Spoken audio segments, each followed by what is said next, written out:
Welcome, Grand Discovery Channel. Malawak nga kaalaman, malawak nga pananaliksik, malawak nga pagdalakbay. Kumusta sa lahat? Welcome sa Grand Discovery Channel. Sa araw na ito, bago tayo magpatuloy sa ating explore, sana nasa mabuti tayong kalagayan. Sa araw na ito, mayroon tayong ma-identify kung ang mga black stone na kasama ito dito sa una, no? May pakita na nito na bato, no? Plaslatay natin na mayroon itong mga kasamang markers. Ito pala ang mga markers natin nga masilayan o nakita, no? Sa malapit ito sa 1 meter na mayroon din siyang mga diamond. Ngayon na ito nahugasan. Basag na parang puwit na makapal. Na nakakover ito sa ilalim ng mga bato bago yung kanilang takip na simento. At kasali ito na isa din biyak na di ko ito ma-identify, hindi natin maklaro kung anong klase itong glass, kakapal. Dalawa ito sila nga na-found sa ilalim sa malapit sa 1 meter na sinabi ko kanina, pailalim. Ito naman, bago ito ma-found, ito muna, sabi ko kanina, ito, naipakita na natin itong bato na ito, sabi ko, yung white stone. Tumatagos yung light niya pag yung flashlightan. Bago ito, nauna, no, ito sila.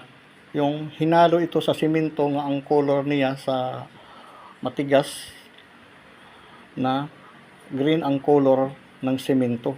May gris siya.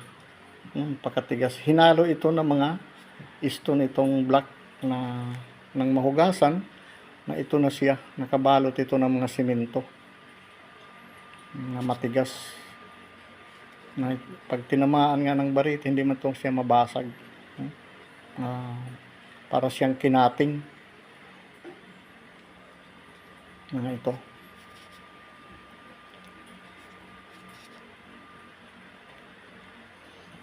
Identify natin maigi bang klase itong ang sharp nail niya, ano siya, magaspang.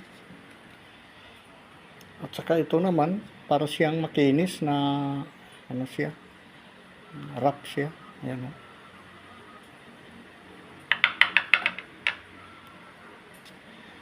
Matitigas to na hinalo nila sa simento na para hindi talaga siyang makuha.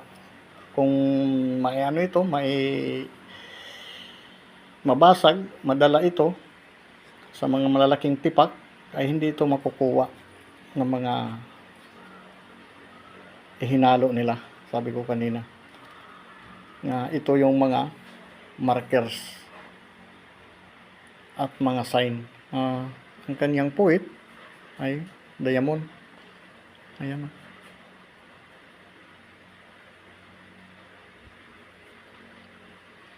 Ang tanong nito kung paano nila ito nilagay, ano? Kung mayroon silang tinatago sa ilalim siguro.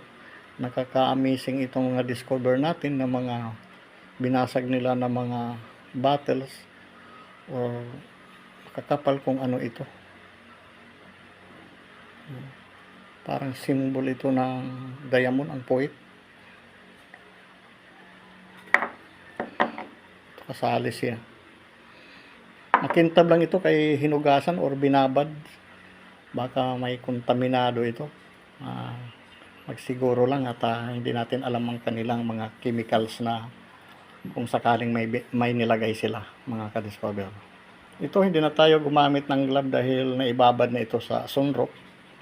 Kaya nagkaroon siya ng makintab dahil nalinisan na.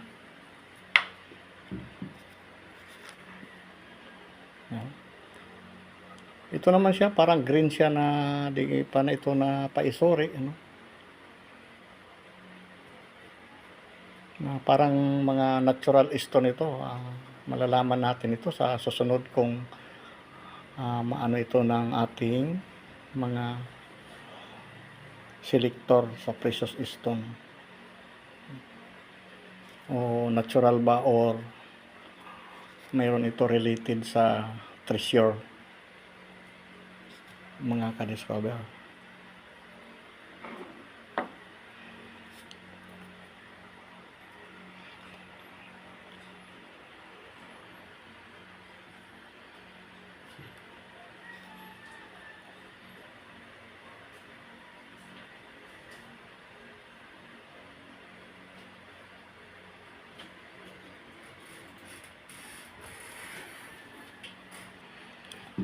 Ngayon sa araw na ito, hanggang dito na lang po si Green Discovery at pagbabalik muli at natin malaman kung ano ang final nitong mga clarity nitong mga stone na atin na-discover or na-found.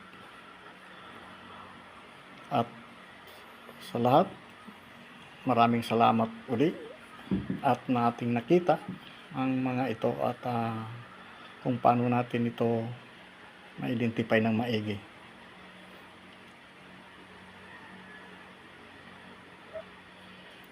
Bye-bye! Wow! Amazing!